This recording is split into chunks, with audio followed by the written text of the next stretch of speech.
श्वेता वर्मा, आप देख रहे हैं सी न्यूज पर वक्त है न्यूज बुलेटिन का। आइए नजर डालते हैं न्यूज बुलेटिन पर।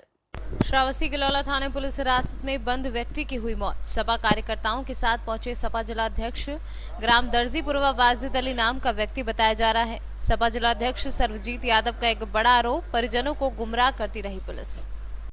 सर्वजीत यादव जी, आप श्रावस्ती जनपद के समाजवादी पार्टी के जिला अध्यक्ष हैं जी। आपके श्रावस्ती जनपद अंतर्गत गिलौला थाने में बीती रात एक युवक की पुलिस हिरासत में मौत हो गई है, क्या कहना है आपको? सर, श्रावस्ती जनपद में गिलौला थाना के अंतर्गत ग्राम दर्जीपुरवा वाजिद अली को पुलिस ने एक हफ्ते से हिरासत में थाने में रखे रहे। उसको प्रताड़ित किया गया, फिर उसको मारते हुए उसकी मौत हो गई। किसी परिवार को यह सूचना नहीं मिला कि हुआ क्या। वो खाना देने जाता था, तो आज सुबह जब खाना देने गया तो कहे कि आपका लड़का कहीं गया है, अभी आएगा जी। फिर उसके यहाँ पत्रकार मीडिया बंधु लोग पहुंच गए, फिर उसको जानकारी हुआ। फिर इसके बाद में हमारे सम्मानित समाजवादी कार्यकर्ताओं ने गिलौला क्षेत्र के मुझको फोन किया कि अध्यक्ष जी आइए, यहाँ एक बहुत बड़ा घटना हो गया। मैं वहाँ पहुंचा और वहाँ देखा कि बड़ी अफरा तफरी और तमाम एक फोर्स लगी थी थाने के। वहाँ कोई जाने ही नहीं दिया जाता था। तो हमारे समाजवादी कार्यकर्ताओं और मैं मिल करके वहाँ दरोगा थे और कप्तान थे, डीएम साहब थे, सभी लोगों ने वार्ता हुई। तो उन्होंने बताया कि उसका पीएम पोस्टमार्टम के लिए लाश भेजी गई है, फिर वो बहराइच जिले में हो रहा था। इसके बाद में हम लोगों ने मिलकर बड़ी मेहनत से उसका FIR दर्ज करवाया गया, क्योंकि FIR भी दर्ज करने के लिए पुलिस कतरा रही थी जी। फिर इसके बाद में उसको पता चला, उसके परिवार को, हम लोगों को जानकारी हुई। फिर ये सरकार, योगी सरकार, कानून की नाम की कोई चीज नहीं रह गई। ये एकदम कानून ध्वस्त हो चुका है आपके प्रदेश में। जिले की तो बात छोड़ दीजिए। फिर इसके बाद में यह घटना हुआ कि FIR बड़ी मुश्किल से दबाव बस हमारे समाजवादी कार्यकर्ताओं और हम सभी लोग मिल करके FIR दर्ज करवाए। फिर उसकी लाश को अंतिम संस्कार तक वहां हम लोग गए और प्रक्रिया बढ़ती गई। लास्ट में हम लोग दफन करवा करके कब्रिस्तान से वापस आए। यह सरकार बड़ी निकम्मी और जुलम्मी है, जुमलेबाजी सरकार है, कोई काम की चीज नहीं है। विकास नाम ठप है। लूट, हत्याएं, बलात्कार आए दिन हुआ करते हैं। कानून एकदम ध्वस्त हो चुका है। बहराइच से सीनू संवाददाता भोलू तिवारी की रिपोर्ट। भारत की पहली प्रधानमंत्री इंदिरा गांधी की मूर्ति के पास लगा कचरे का ढेर। मध्य प्रदेश सरकार स्वच्छ भारत अभियान चला रही है और यह अभियान अब ग्राम पंचायत नहीं मान रही और न ही सफाई का कोई ठोस कदम उठा रही। बैतूल से सीनू संवाददाता संदीप वाइकर की report. Firozabad tent hand furniture association के तत्वाधान में एक मीटिंग का आयोजन नगर के गर्ग होटल में आयोजित किया गया, जिसमें marriage home, light, flower, balloon, band, DJ, घोड़ा, बग्गी, फोटोग्राफर, हलवाई, केटरर्स, मेहंदी वाले, डिस्पोजल कार्य करने वाले अनेक व्यवसाय के परिवारीजन इस कार्य को आंधी, बारिश, धूप की परवाह न करते हुए समय से अंजाम देते हैं। इनके साथ साथ लाखों श्रमिक मजदूर भी, उनके परिवारीजन इस भुखमरी के कगार पर पहुंच चुके हैं। इन व्यवसायियों को अपने कर्मचारियों की तनख्वाह, बैंक के EMI, बच्चों की फीस, गोदाम का किराया, बिजली का बिल, मैरिज होम के गेट, माली आदि कर्मचारियों की तनख्वाह देने में अनेक समस्याओं का सामना करना पड़ रहा है। ऐसे में प्रदेश सरकार की जो गाइडलाइन है, जिसमें शादी समारोह में 50 लोगों की छूट प्रदान की गई है और फिरोजाबाद टेंट फर्नीचर एसोसिएशन से मांग करते हुए सरकार से 400 से 500 लोग शामिल होने की अपील की है। वार्ता रखी गई और सब लोग इकट्ठे हुए हैं। ये विषय में वार्ता रखी गई है आज की, जो सरकार ने गाइडलाइन दी है कि 100 लोगों की परमिशन दी है शादी के लिए जी। 100 लोगों के प्रोग्राम में तो स्टाफ का ही हो जाता है। हम चाहते हैं कम से कम 500 लोगों की व्यवस्था की जाए। शादी की परमिशन हो तो 500 लोगों में मैरिज होम में व्यवस्था हो। उसमें मेरा अपना एक ये मानना है कि देखिए, मैरिज होम के अलावा जब तक शादी नहीं होंगी तो शादी के अलावा जितना भी व्यापार चलता है हिंदुस्तान में शादी के बाद ही चलता है। अब जिसके यहाँ शादी होगी कपड़ा भी बिकेगा, परचूनी का काम भी है, जो भी काम होते हैं वो शादी के बाद ही होगा। हम और आप घर में बैठ के तो ये खरीदेंगे नहीं, शादी होगी तो नया कपड़ा भी खरीदेंगे, सारे काम होते हैं। तो मेरा यही मानना है कि फिरोजाबाद डीएम साहब से और सरकार से कि शादी से संबंधित जितने भी लोग हैं उनके लिए सोचें। भुखमरी के कगार पर हैं सब लोग, कम से कम 500 लोगों की परमिशन दी जाए ताकि मैरिज होम वालों, मैंने पुनः बताया कि शादी में कम से कम 500 लोगों की परमिशन दी जाए। अगर परमिशन 500 लोगों की नहीं दी गई तो आगे आपका क्या स्टैंड रहेगा? 8 तारीख को हम जिला मुख्यालय पे ज्ञापन देंगे मुख्यमंत्री जी और पीएम साहब के लिए।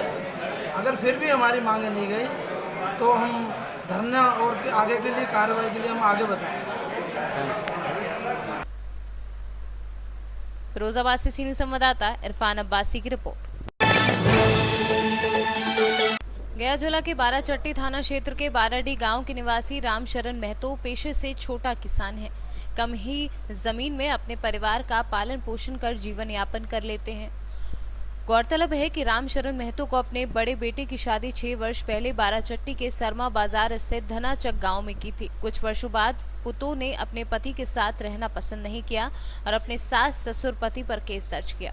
शेरघाटी कोर्ट ने सुनवाई करते हुए रामशरण महतो के कोर्ट के आदेश अनुसार पुतों के रहने वाले और खेती करने वाले के लिए 4 कट्टा जमीन दी, जिसमें रामशरण महतो के पुतों ने कुछ वर्षों बाद ससुर के द्वारा दिए गए जमीन को बाराडी गांव के राजदेव यादव के बेटे रंजन यादव के हाथ बेच दिया और रंजन राज ने बिना जाने बूझे जमीन खरीद ली।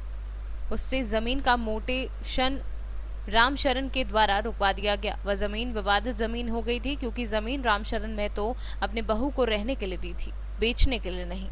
पुथू के दान पत्र में जमीन दिए थे खाने कमाने क्यों दिए थे पुतू को जमीन? आप पुथू दिए थे कि केस कर दिए थे तो हम क्या क्यों कैसे केस की थी पुतू? केस कर दिया, डोरिएट केस कर दिया था। अच्छा। डोरिएट कर केस कर दिया तो फिर हमको जज साहब ने फैसला किया कि तुम 50,000 रुपये ले लो, चले जाओ। जना लड़का शादी नहीं किया था, ना तुम तो रहवे नहीं किया, अब लड़का शादी कर लिया तो लड़का नहीं तुमको मान होगा, तो एक काम करो पैसा लेके तुम चले जाओ। तो कहता नहीं, हमको 4 कट्ठा जमीन दो, हम लोग खाने कमाने के नाम पर हम रहेंगे। और फैसला कहला के बाद में अब जमीन बेच दिया, रंजन राज के यहाँ बेच दिया। तो हम टाइटल सूट ने पहले से केस करे थे, केस फाइलन नहीं हुआ और जमीन बेच के भाग गया। बिलोक से मतलब खारिज सीओ साहब, कर्मचारी साहब डिग्री प्राप्त कर दिया कि उसको वह रोक लगा दिया केवाला पर कि इसको केवाला रद्द हो गया, यहाँ पर रद्द हो गया। तो फिर तब भी जबरदस्ती में रंजन राज आन के ईटा बालू गिरा के 5, 6, 7 गो ईटा भी चला दिया। और ईटा कहाँ चलाया? ईटा चलाया दरवाजा पर, हमको दरवाजा पर। अच्छा। और ईटा चला के फिर उसको बाद में 60 आदमी था, 60 आदमी के मामलत में हम ऊपर से ईटा चलाने लगे तो भागे लगा। फिर प्रशासन को हम फोन किए तो प्रशासन जब आया मदद किया तो प्रशासन आन के रंजन राज के पकड़ के मारते पीटते ले गया। तो फिर भी आया। प्रशासन से क्या आपको मदद की? प्रशासन मदद की यही कि तुम जब जमीन तुम लिया बेच दिया तो यहाँ कब्जा काहे करने के लिए आया, और जब तुम जमीन लिया तो तुमको रसीद नहीं कटा तो तुम काहे यहाँ का कब्जा करने आया। टाइटल सूट केस में जब डिग्री होता तब तुम जमीन कब्जा करता। यही बात बोले और उसको पकड़ के ले गए और ले जाके मतलब कि फिर फैसला करके 2 दिन से छोड़ दिया। अभी आपकी पुतोह कहाँ? अभी पुतोह नैहर में है। कहाँ नैहरा हुआ? धनाचार। बेटा वो कहाँ रह रहा है? बेटा हमको डर से अपना कमा खा रहा है बाहर में। अच्छा, क्या नाम है आपका? अब हमको सरोज देवी नाम है। अच्छा, कहाँ घर हुआ? बाराडी। मुकदमा फिर उस पर जो किए हुए हैं पुथू पर टाइटल सूट फिर मुकदमा पर कैला पर फिर जमीन के बेच दी रंजन राज के यहाँ। और वो हमारे साथ बहुत दुर्घटना किया और दोबारा आके जो जमीन क्या आपके साथ हुआ?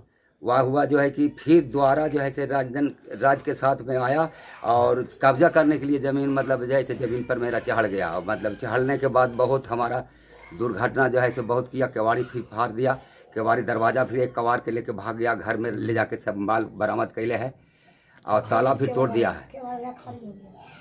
और उनको केवाला जो है से मोटिशन खारिज दोनों का हो गया, पुथू का फिर और जो है से रंजन राज के फिर दोनों का खारिज हो गया केवाला।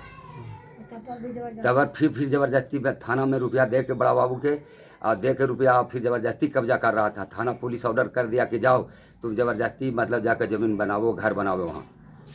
तो हम गरीब आदमी है। आप क्या चाहते हैं आप? हम क्या चाहते हैं, हम मतलब जो है जो कोर्ट किए हुए थे और जो हम आज ही बात चाहते हैं कि हम उसको दान पत्र में दिए हैं रहने के नाम पर, उसको बेचने के तो नाम पर दिए नहीं। अच्छा। और हमारे साथ बहुत दुर्घटना किया।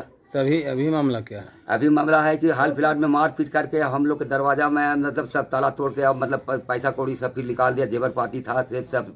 क्या प्रशासन द्वारा आपको मदद मिल रही है? कुछ नहीं मदद मिला प्रशासन के द्वारा, तो वही तो प्रशासन ने तो करवाया कि जबरदस्ती कब्जा करवाई। अच्छा। तो जो मेरा कोर्ट जो किया हुआ था तो कोर्ट का अनुसार में जो है कागज से मतलब जो कि यहाँ पर ही उसमें रोक लग गया। अच्छा। क्या नाम हुआ आपका? हमारा नाम है रामचंद्र महतो। कहाँ घर हुआ आपका? घर बाराडीह है, ग्राम जो है बाराडीह, थाना बाराचट्टी। गया से सीनियर संवाददाता अशोक शर्मा की रिपोर्ट। पुणे से बिहार लौट रहे मृत्युंजय को ही सफर में मौत। कटनी जिला अस्पताल में हुआ पोस्टमार्टम। उनके साथ जितेंद्र सिंह भगत ने बताया कि काफी समय से उनका इलाज पुणे के अस्पताल में चल रहा था, जिस कारण उनके पास पैसे की समस्या आ गई थी और इसी वजह से अपने गांव बिहार लौट रहे थे। इस दौरान उनकी सफर में मौत हो गई है। स्वास्थ्य गड़बड़ था और इनका पुणे में इलाज चल रहा था, तो इनका पैसे के कारण ये वापस अपने गांव जा रहे थे।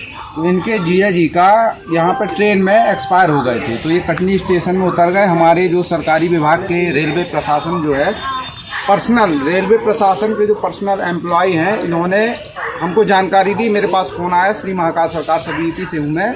मेरे पास फ़ोन आया हमारे आदरणीय भाइयों का। इन्होंने मुझे सब समस्या बताई, तो मैंने और सरकारी और जिला विकास छात्र संगठन महाकाल सरकार सेवा समिति और सरकारी रेलवे के जो सरकारी एम्प्लॉय हैं, उनने पर्सनल अपने उससे सभी जितने एम्प्लॉय हैं सभी लोगों ने पर्सनल अपने उससे जो इनका वहाँ तक इनको बिहार जाना था और इनके पास सिर्फ 11 रुपये था। इन भाइयों के पास, दोनों के पास देखिए आप, सिर्फ 11 रुपये था, खाने तक को पैसा नहीं था।